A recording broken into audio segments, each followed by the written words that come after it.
तर भावानं बघा कोणता ब्रिज आहे, ओळखा पाहू आणि पटापट कमेंटला सांगा कोणता ब्रिज आहे. आपण सगळे रोज ह्या ब्रिजवरून जातो.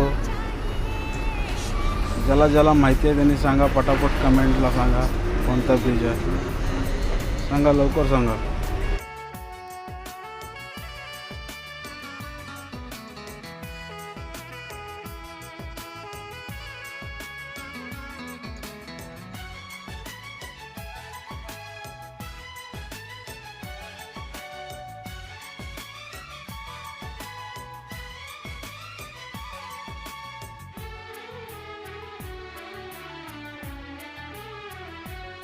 चांद की चांदनी आसमां की परी शायरों के लिए तू है एक शायर.